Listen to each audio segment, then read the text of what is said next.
Good evening and welcome to the Nashua Historical Society. This evening we have a very special program for you, but before I continue, I need to introduce a few people. I'm Mary Kirkwood, part of our programs committee with Al Cohen and Rudy Slazik, who was the originator of today's program on the Elks Lodge. I also want to introduce Terry Romano, our president, who's unfortunately just stepped out. Here she is. Beth McCarthy, our curator. Margaret Gannot, our administrative assistant. There are a couple of special announcements that I would like to just note here at the Historical Society. We're going to have the manhole cover sale from the Nashua Foundries on September 29th from 2 to 4 during the Nashua Art Walk. And next month's program, which will be Tuesday, October 16th, will be our preservation program, Adventures in Preservation, from Bill Villette. As Beth has told me, we have 12 gems here at the Historical Society to adopt and fund their preservation. And these 12 very special items will be displayed and explained and what it takes to restore them. It should be a very, very interesting evening of antiquities. Tonight, I am very pleased to present to you Al Savage from the Nashua Elks Lodge. Mr. Savage is past exalted ruler, past district deputy, past president of the New Hampshire State Elks, honorary life member, 62 senior member of the Nashua Elks, a native of Nashua, and this week, married 59 years. Yeah, last week. To a lovely wife. and I want to say that my wife and I cannot come here the 16th for that there because she's going to the hospital to have heart surgery. Oh, well, and the best to you. Thank you. Tonight we're going to explore the Elks, 150 years old nationwide, and 100 years old here in Nashua, I understand. 111 years. 111. I gypped it a few years. Here you go, Al. Oh, I think you're already wired. Okay, you're all set. Thank you. You're going to be sorry you asked me to come down here because I've never done this before. But Elkton has been part of my life that I can remember. I can remember back 79 years of my life. That made me 5 years old when my father used to bring me up to the Elks down in Nashua, right up above Div and Wingate's drugstore. So here we go. I made this as brief as I could, but to tell you the story about the birth of a great American organization, the Benevolent and Protective Order of Elks. How it got its name, its close relationship with the American flag, what it has done for our country, and what it is doing today for our country. So let's roll back the clock to 1867, almost 2 years in November. On Friday, November 15th, 1867, Charles A. Vivian, an English comic singer, landed in New York. On the night of his arrival, he dropped into the Star Hotel and there made the acquaintance of the piano player who asked him to sing and was greatly impressed with his singing. This led to meeting other people with the American Theater. After completing the meeting, they suggested they roll the cubes for the drinks. But Vivian said he had never handled the cubes and called for 3 corks to show his 2 new acquaintances a cork trip that would establish who would pay for the drinks. They all liked the cork game, and this was the first introduction of the delectable form of amusement which became the popular birth of the Jolly Corks that grew its membership of professional and semi-professional entertainers with a sprinkling of legitimate actors. They were called corks, with Vivian as the imperial cork, holding meetings from time to time. It was usually around 11 o'clock after their working hours when they'd call and stand up and offer a toast to fellow entertainers who had passed away. In the latter part of December, upon returning from a funeral of a friend, it was suggested that the Jolly Corks become a protective and benevolent society, and at a meeting held on February 2nd, 1868, presided over by Charles A. Vivian, a motion was offered to organize the Jolly Corks as a lodge along benevolent and fraternal lines and provide a committee to be appointed to formulate rules and regulations for its government, prepare a suitable ritual, and select a new name. Vivian liked the name of Buffalo because in England they had the English Royal Order of Buffalo, but the majority of the committee, desirous of bestowing a distinctively American title upon the new organization, visited the Cooper Institute Library and found the American elk described in its work on natural history as an animal fleet of foot, timorous of doing wrong, but never and ever ready to combat in defense of the female of the species. This description appealed to the committee as containing admirable qualities for emulation by members of a benevolent fraternity, and the title elk was incorporated in its report. On February 16, 1868, the committee reported recommending that the Jolly Corks be merged into the Benevolent and Protective Order of Elks, and the recommendation was adopted by a vote of 8 for elk and 7 for buffalo. That was the 15 original Jolly Corks. On May 17th, the degree ritual was adopted, and an election was ordered for May 24th. The Right Honorable Primo Charles A. Vivian was expected to continue as the presiding officer and was absent from New York on that date, and George W. Thompson was elected Right Honorable Primo and the first exalted ruler. As the actors and entertainers moved to different parts of the country, Elks Lodges were established, with New York being number 1. By the end of the decade, in 1878, there were 10 lodges established around the country, with Philadelphia being the second one and Boston being the 10th lodge. And with new lodges popping up everywhere like wildflowers, by the turn of the century, there were over 700 Elks Lodges in the country and many more to come. As we know today, the lodge numbers went well over 2,000, with upwards of over 1 million members.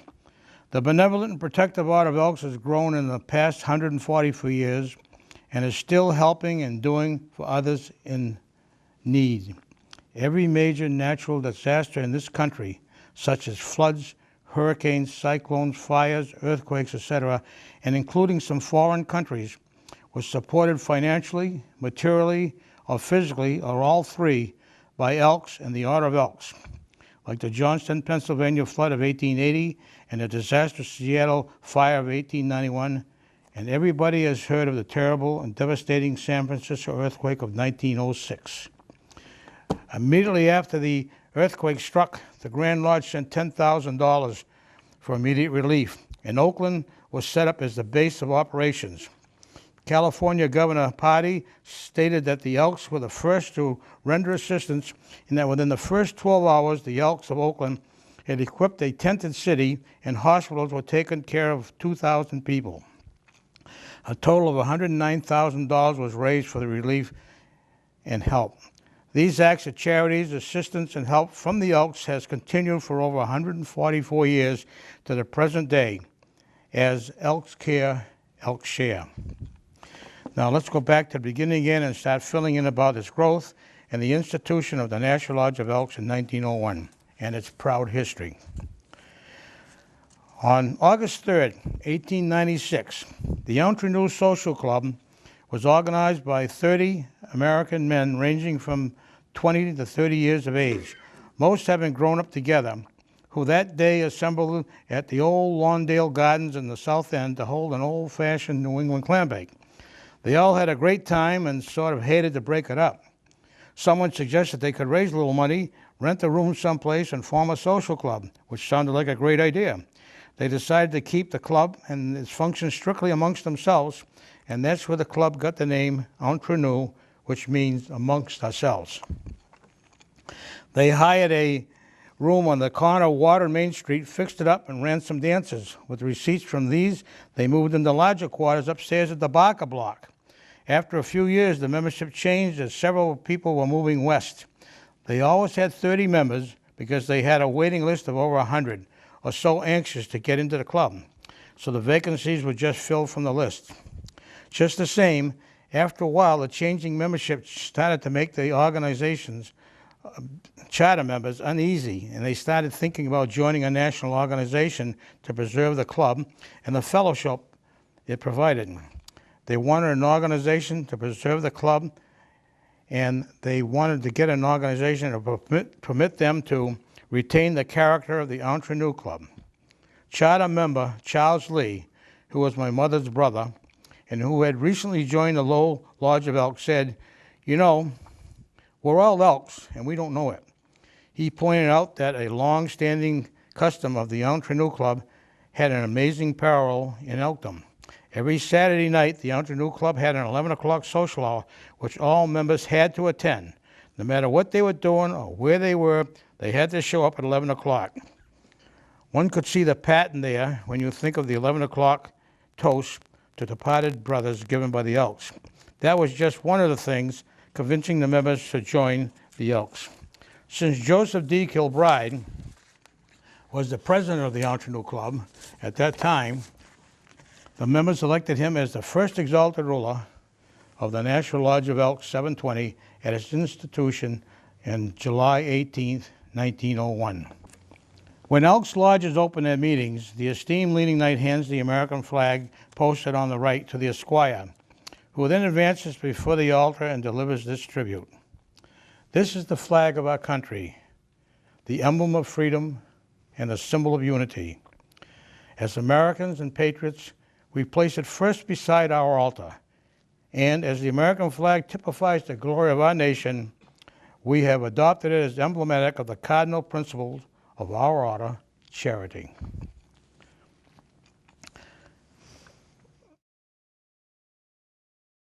It was recommended at the 1907 Grand Lodge Convention in Philadelphia that Flag Day, June 14th, be commemorated. And in 1908, the first Flag Day ritual was presented and accepted at the Grand Lodge session in Dallas, Texas. 4 years later, 1911, in Atlantic City, it was made mandatory that all subordinate lodges observe Flag Day. In 1949, through the efforts of Elks in Congress, President of the United States Harry S. Truman, also an Elk, signed Public Law 203, designating June 14th as Flag Day. There was a picture we had in the book.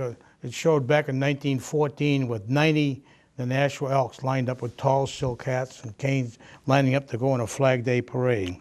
The establishment of the New Hampshire State Elks Association in 1930 was instrumental in continuing the practice of Elks Lodges marching in Flag Day parades and marching bands to lead them. The last statewide Flag Day parade was in 1954. And that picture right there is in front of City Hall back in 1948, I believe. And we used to hire the Fort Devens band to come in, and we'd get a bus for them, and you can see how many Elks are all going off with their straw hats and canes to go to these different cities with other Elks Lodges and have a nice big Flag Day parade.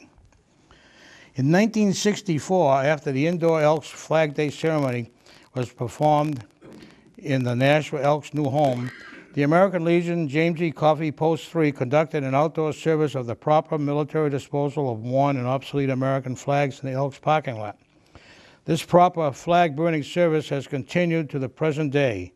The Hudson American Legion Post 48 and the Nashua VFW Post 483 have assisted the American Legion Post 3 at the Elks every year.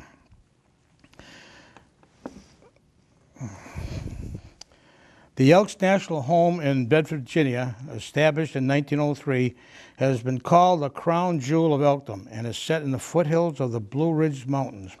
It is the only retirement community dedicated solely to the brothers and sisters of the Benevolent Protective Order of Elks in the United States. With the home, Elks are never forgotten, never forsaken. The newly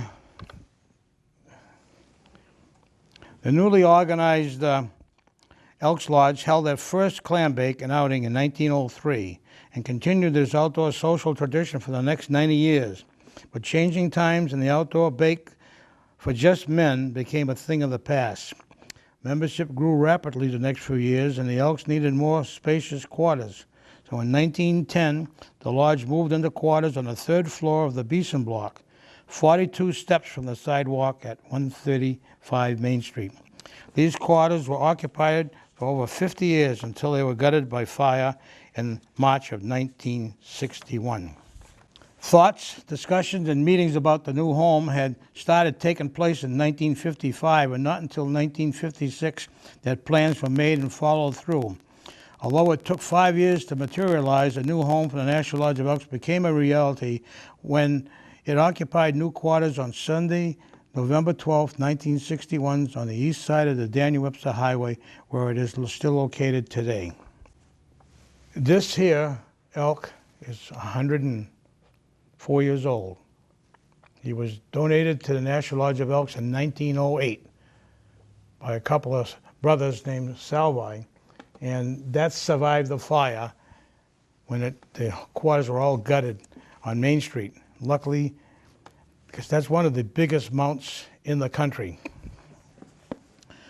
The Nashua Lodge of Elks has, from its inception, prepared to a remarkable degree. Its membership increased from the original 28 in 1901 to over 900 members in the mid-60s after moving into the new home. As the Nashua Elks year-round and diversified youth program increased, so did the Elks membership. And by the mid-70s, membership went to a new high with over 1,100 members. Over the next 35 years, with the Nashua Elks having about 20 to 22 deaths each year and members moving away, the Nashua Lodge of Elks membership today is about 750. Since the organization in 1903, the Nashua Elks have assisted and helped city youth and city youth programs along the way, like the Ward League's year-end parties financially. But it wasn't until 1955 when the Nashua Lodge of Elks started to build a truly diversified year-round youth program, and for the next 19 years was judged the best youth program in the state by the New Hampshire State Elks Association. And for 11 consecutive years, from 1965 to 1976, was judged the winner of the best overall youth program in the country by the Grand Lodge Youth Committee, also winning 2 other Grand Lodge First Place National Youth Awards for Best Youth Week Program. Now, in 1955, the Nashua Elks started hosting the Nashua District and Hillsborough County, excluding Manchester, Spelling Bees, continuing to host them for 58 years. The 2 top spellers went on to the New Hampshire State Spelling Bee, which was sponsored by the Manchester Union Leader and co-sponsored by the New Hampshire State Elks Association. The state winner went to Washington, D.C. to compete in the Howard Scripps National Spelling Bee. Last year, the spelling bee format was changed by the sponsor of Manchester Union Leader to an all-inclusive one-day state spelling bee for all New Hampshire school spellers in Concord, ending the individual Elks Lodges hosting the district spelling bees. In 1955, the Nashua Elks held their first annual Elks Championship field day at Holman Stadium in cooperation with the National Park Recreation Playground Supervisors. City personnel and Elks coordinating the activities for all children of all city playgrounds. 31 field activities were scheduled, such as bag races, 3-legged races, 50-yard dashes, etc., and pie eating contests, to name a few. Prizes and ribbons were given out to the top 3 finishers of each age group, as well as participation ribbons to everyone. At the end of the day, refreshments of hot dogs, chips, soda, and ice cream were given out to the estimated 600 to 800 participating youngsters. These championship field days were held for 11 years through 1955. Then, during the winter of 1956, the Nashua Lodge of Elks was approached by the city of Nashua to see if they could help financially and start a league for city boys and provide an activity for the winter months. Basically, the city could provide the gyms, but didn't have a program going for boys. 5 members of the Elks Youth Committee, Bob Morris, Al Savage, Mike Shalhoub, Bill Sweeney, and Oliver Flip Danboys, were selected to see if they could come up with a program. They did, and the boys' biddy basketball program for 10 to 12-year-old boys was born. The Elks Youth Committee raised the necessary monies to buy uniforms, and the Board of Education allowed the use of city gyms.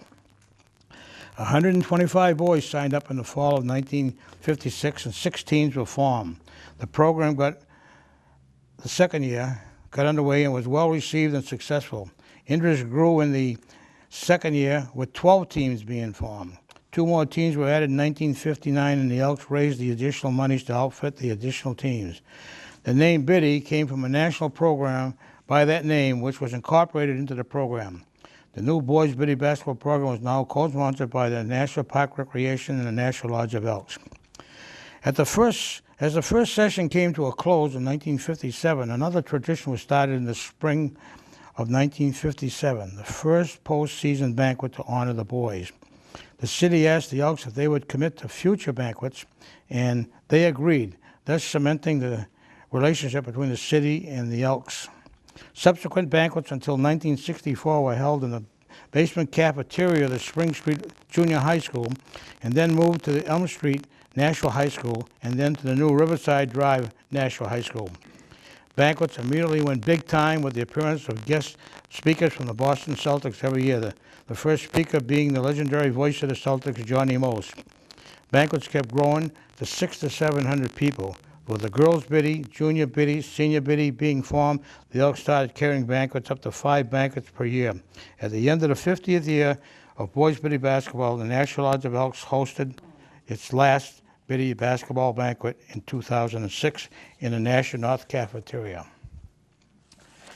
In the spring of 1957, Nashua High School track coach Fran Tate started what was thought to be the first high school boys decathlon in the country.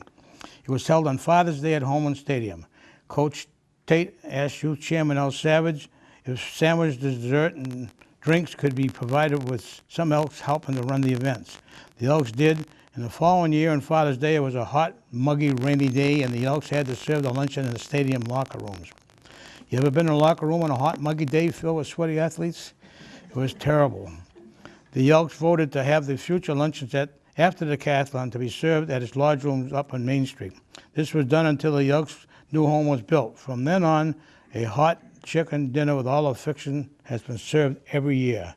In 1977, high school women's track coach Pauline Albert asked if the Elks could also accommodate the girls like the boys at the Elks, and this added group has been served ever since through Father's Day 2012. The annual Lodge of Elks started a patriotic observance in 1903, which became an annual celebration of our country's first president, George W. Washington, on February 22nd. An open house was held at the quarters, but with no kitchen facilities. The Elks would then go over to Spring Street High School auditorium for a catered roast filet mignon dinner by the famous Silers of Boston at no charge to the members. This tradition has been carried on ever since in the Elks' new home, with the members doing the cooking and serving hundreds of Elks attending this Washington's birthday celebration every year. After settling in their new home, the Elks held the first of many father-son nights in December, and in the spring they held the first of many father-daughter nights, with the princes being selected to ride in the annual Elks Salute the Youth Parade. Boys and girls were adopted for the night from the children attending, and children from the Nashua Children's Home were brought down and taken care of for the night. Elks would pick them up and return them afterwards. Elks' sons and daughters and grandchildren also were in attendance. A family-style dinner was served to all, followed by professional entertainment, and in the month of December, an Elks Children's Christmas party was held for many years. With a new home and authority of ethnic foods prepared by many new committees, every nationality night became an immediate sellout with a waiting list. First came Honyak night, followed by Irish night, then Canuck night, Italian night, Greek night, German night, Hong Kong night with Chinese food, Hawaiian and Polynesian nights. All this with live bands and specialty nights such as Ladies' Night, Halloween Party, Roaring Twenties Night, Hobo Night, Valentine Party, Spring Fling, New Breed Night, and Beefeater dinners, dances filled the open Saturdays, and the membership kept growing. During World War I, the Elks financed the first 2 base hospitals in France for our fighting men, and also gave tremendous financial support to the Salvation Army in France to help them with supplies needed to aid our fighting men. In 1918, the Elks donated $60,000 to the Salvation Army to assist in its post-war relief. More than 70,000 Elks served in World War I, with over 1,000 making the supreme sacrifice. In 1917, there were so many wounded soldiers coming back that local hospitals were overtaxed to capacity. With the grateful approval of the United States government in 1917, the Elks promptly constructed and equipped a 700-bed hospital in Boston with a cost of $1 million and turned it over to the United States government. This became the first VA hospital in the United States. In 1926, the Elks built the beautiful and stately Elks Memorial Building in Chicago and dedicated to those who served in World War I. It was rededicated in 1946 for those serving in World War II, and then dedicated again to the Korean War and Vietnam veterans, and again to those who served in Desert Storms and other encounters. The Order of Elks has renewed its pledge through the Elks National Veterans Service by visiting all VA hospitals and facilities monthly. As long as there are veterans, the Order of Elks will never forget them. In 1941, the clouds of war were beginning to gather, and the War Department asked the Order of Elks to help in securing and assisting and qualifying young men desiring to take the aviation training course. They did, and it was very successful. It was called Keep 'em Flying. Some of you might remember this. In August of 1942, the Adjutant General of the United States Army asked the Elks if they could assist in recruiting other young men for the ground crews of the Army Air Corps. The Adjutant General had been asking for 45,000 recruits, and the Elks were so successful that 97,000 were obtained. As a result of this success, the Secretary of the Navy requested the assistance of the Elks in obtaining recruits for the Navy Air Corps. They did, and again with great success. The Elks War Commission, when asked by the Army and Navy to assist in the drive for men skilled in the field of construction, urged all subordinate lodges to wage an intensive drive for recruits for both the Army Corps of Engineers and the Navy Seabees, resulting in obtaining the needed members of qualified men 3 months ahead of schedule. The Elks were the only non-governmental organization authorized to recruit for the armed services. Elks have participated in March and Veteran and Memorial Day parades since World War II and have entered several floats and banners of a tribute of respect to those who are at rest. The Elks Trojans, Boy Scouts, Cub Scouts, Girl Scouts, along with members, have joined in this tribute. The height of this tribute came when the Elks Boy Scout leader, the late Roy Gannon, borrowed 90 flags from families, having Boy Scouts carrying the veteran flag with a Cub Scout carrying the name card of the deceased veteran beside him. The Associated Press gave national coverage to this unique tribute. On the first Sunday in May of 1968, the Nashua Lodge of Elks and the VFW Post 433 held a combined salute to youth and salute to the men of Battery B, 3rd Battalion, 197th Artillery parade, who were headed for Vietnam. After a brief speaking program at Homeland Stadium, the Elks Trojans and the Spartans Drum and Bugle Corps played the Green Berets as the soldiers departed. In 1963, the Elks sponsored a Little League baseball team in the Old South League, and the following year helped organize and run the East Youth Baseball League on Crown Hill for the next 40 years, before merging with the West Cal Ripken League. The Elks also put on annual banquets for the youthful players. The Nashua Lodge of Elks became involved with scouting in 1964 when it started Cub Scout Pack 720, which soon grew into the largest Cub Scout pack in the Arrowhead District. The Elks sponsored the Cub Scouts for 40 years. In 1965, with Cub Scouts getting ready to move up to Boy Scouts, the Nashua Elks started a Boy Scout Troop 720, and it soon became one of the largest troops in the district. The Elks sponsored the Boy Scouts for 30 years and then started the Venture Crew 720 for boys and girls between the ages of 14 and 20. This is the only co-ed program in the Boy Scouts of America. In 1972, the Nashua Elks started the Girl Scout Cadet Troop 720, and it became a very active troop, participating and helping out with other Elks youth programs, as well as their own scouting activities. A highlight of the year was when the girls cooked and served the exceptional children of Mount Hope School at their annual Salute the Youth prom. The girls' cadet troop prepared the meals, and they prospered for 10 years until a Girl Scout leader moved to Florida. The Nashua Youth program became more diversified when it started an all-girls, all-star hockey team in 1973, ages 10 to 18, with great success. The reputation of the Elks all-star girls team was cemented as the team to beat when it won its first title in Philadelphia and then returned the following year in 1974 to defeat the University of Pennsylvania girls for its second title. A second team called the Nashua Elks All-Star B team was organized and played in different leagues successfully. In 1976, several players were going off to college, and the manager's health failed, thus ending the Elks girl hockey team. In 1969, the Nashua Lodge of Elks started its first Pop Warner football team, the Elks Crusaders, and in 1975 started a second team, giving them a midget and a pee-wee team, plus their 2 cheerleader squads. The 1975 Elks midget team became the first undefeated, untied, and unscored upon football team in the city's history.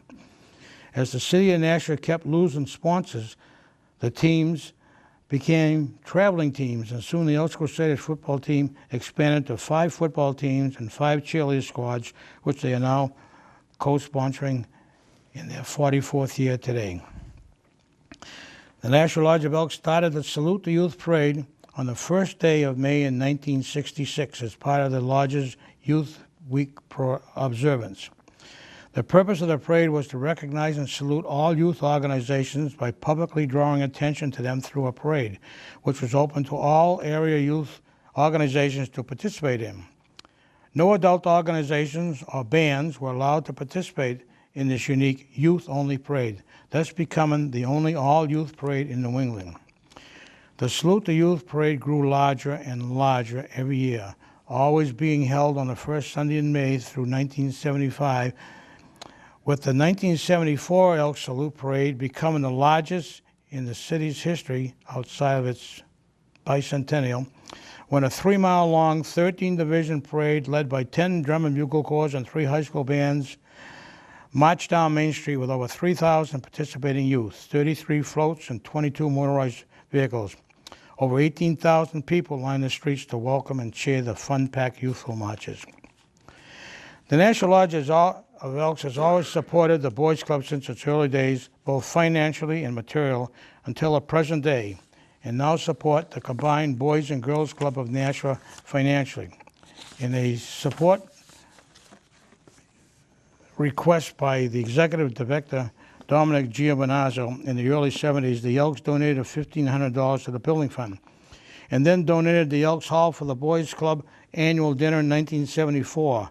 The Elks also donated, cooked, and served the food and amenities necessary for the club's annual dinner.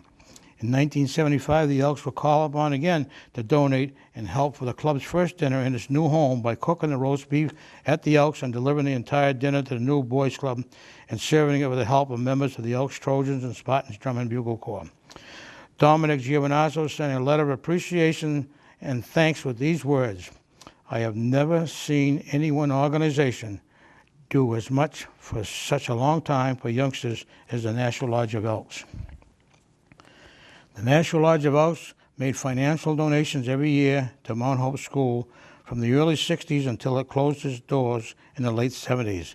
Members of the Mount Hope School Boy Scout Troop 259 were always invited to participate in all scouting activities at the Elks with the Elks Boy Scout Troop. In 1974, the Board of Directors gave the green light to the Elks to put on a Salute the Youth prom for the children of Mountain Hope School at the Lodge. The program was one of the most touching periods, helping those less fortunate. A full-course dinner was provided by Elks, with the Elks Girl Scouts preparing and serving the dinner. Following the dinner, a dance was held with Elks and their wives being chosen by the exceptional children to be partners in the Grand March.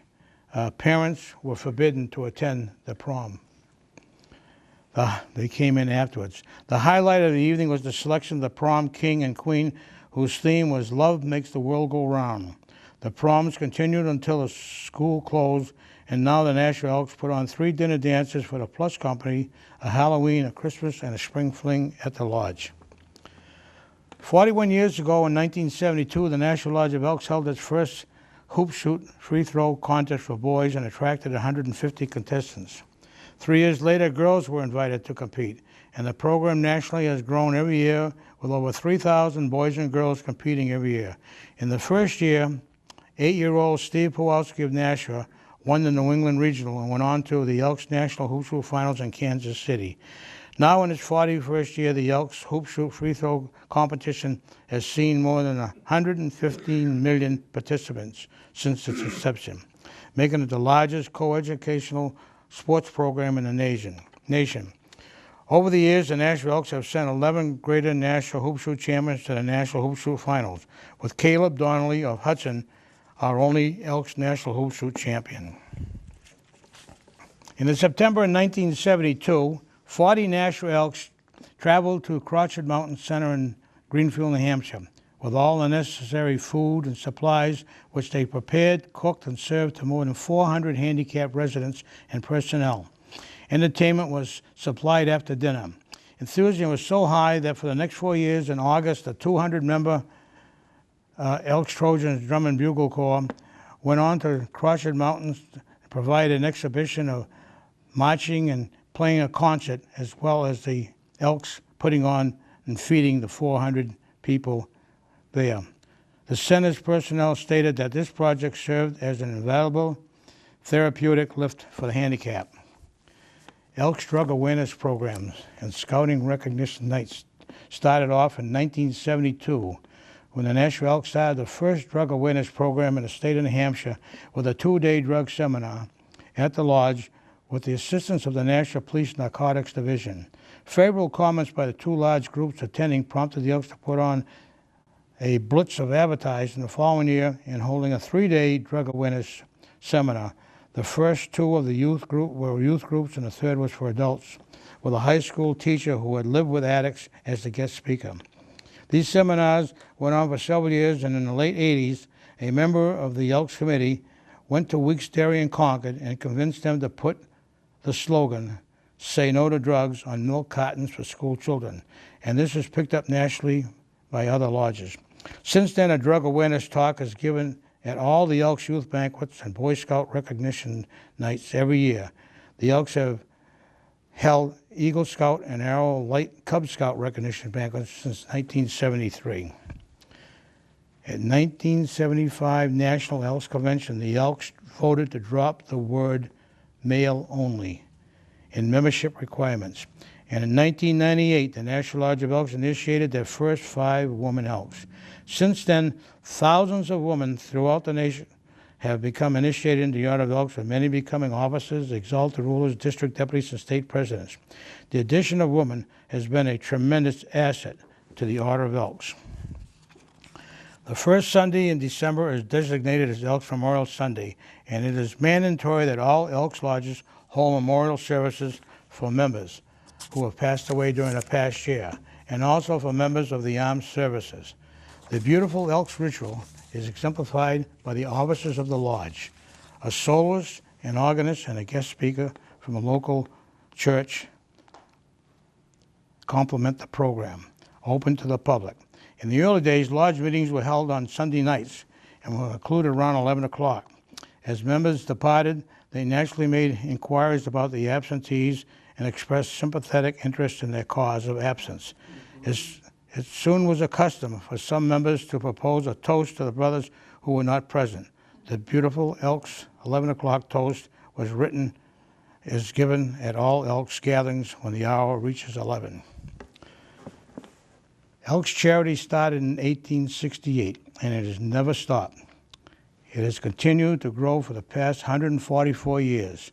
Children Christmas parties at the lodge and at orphanages, food baskets, clothing drives, clothing delivered to the needy area families, visits to the Nashua Children's Home, and a giving tree filled with 75 names of cities supplied less fortunate needy children requests, which members take off the tree and get filled. Plus disabled veterans in the hospitals and those in the military. It goes on year-round wherever it is needed and wherever the need calls out. The Nashua Elks has sponsored a Hudson Girls softball team and a Hudson Girls Instruction League for many years. In 2000, the Nashua Elks soccer shoot became a reality for the greater Nashua youth to participate in between the ages of 5 and 13, and is currently held at the main Dunstable soccer field every August, with winners going on to state. In November of 2000, also, the Nashua Lodge of Elks spearheaded a new program to place an American flag on the grave of every veteran buried in 13 Nashua cemeteries and 2 cemeteries in Hudson. Over 5,000 American flags are placed on the veteran's grave the Saturday prior to Veterans and Memorial Day, and are picked up the following Saturday for cleaning and storage until the next holiday. The Elks Veteran Committee has recruited a large group of volunteers from the Nashua Emblem Club, the Elks Venture Crew, the Rainbow Girls, the Boy Scouts, the Unitarian Church youth groups, and the Alvin AFJ-ROTC to help in this tremendous and touching tribute of remembrance to our deceased veterans. And now, what is probably the highlight of the Elks story, the history, and literally has a heart in it, the Elks National Foundation, called the Great Heart of Elkdom. This was the dream of and was started by past Grand Exalted Ruler John F. Malley in 1928 with the approval and a grant of $100,000 from the Grand Lodge to be invested and administered by the Grand Lodge. Only the income from the investments is spent. The principal is never touched, and the original $100,000 invested in 1928 is still working and growing after 84 years. The Elks National Foundation has budgeted $23.6 million for distribution during the upcoming 2012-13 Lodge year. The Benevolent and Protective Order of Elks is the largest supplier of scholarships in the country, and the foundation is budgeting $3.5 million towards enhancing the education of our children's future leaders through 3 scholarships in the program during the 2012-2013 year. The Elks National Foundation will also invest $1.135 million to fund the Order's Veteran Service Program, providing care and comfort to American veterans. In addition, the foundation has designated $676,000 to fund the Elks Drug Awareness Program, promoting a constructive solution to youth substances use and abuse, as well as $748,000 to run the Elks National Hoop Shoot Program, encouraging the youth to lead healthy and active lives. And the Elks National Foundation will invest $6.5 million directly in lodge communities this year. The Nashua Lodge of Elks received a $10,000 impact grant last fall from the foundation, and is all going to help feed the needy at the Nashua Soup Kitchen. The Nashua Elks buy, prepare, cook, deliver, and serve the Nashua Soup Kitchen guests once a week throughout the entire year, starting in January 2012. Since January 2012, the Nashua Elks have served over 9,000 meals at the Soup Kitchen, truly living up to the legacy of Elks Care, Elks Share. Where does all this money come from to invest by the foundation? It comes from the many fundraisers and donations by Elks and their lodges every year, and from other charitable-minded citizens and businesses. You do not have to be an Elk to become a member. Anyone or any name can become a member of the Elks National Foundation by donating a minimum of $100 over a period of 10 years. What a wonderful way to help our country's future than by investing in its youth, the less fortunate, and our veterans. The Nashua Lodge of Elks, as in the past, will continue with their worthwhile charities, extensive youth programs, the veterans, the underprivileged, and the needy, and their support of any civic, patriotic justice, and of course, strive for better living by upholding the 4 cardinal principles of the order: charity, justice, brotherly love, and fidelity. Elks really do care. Elks really do share. Thank you.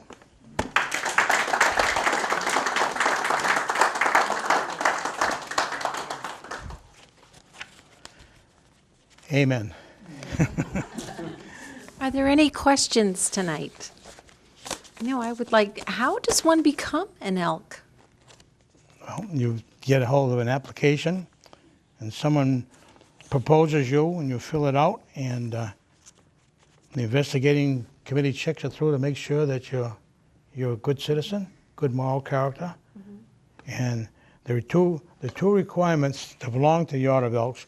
You must be an American citizen, and you must believe in God. That's the 2 requirements. Other than that, you got to be over 21 years of age, and that's all you need. Well, very good. It's certainly a very active group in the Nashua area. I remember when my son was in elk sports, and certainly it's appreciated throughout our community.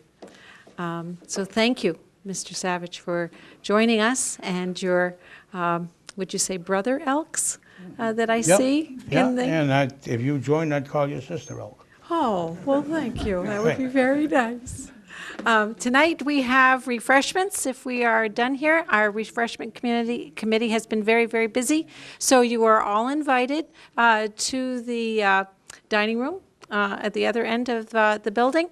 And thank you very, very much for coming. See you in October.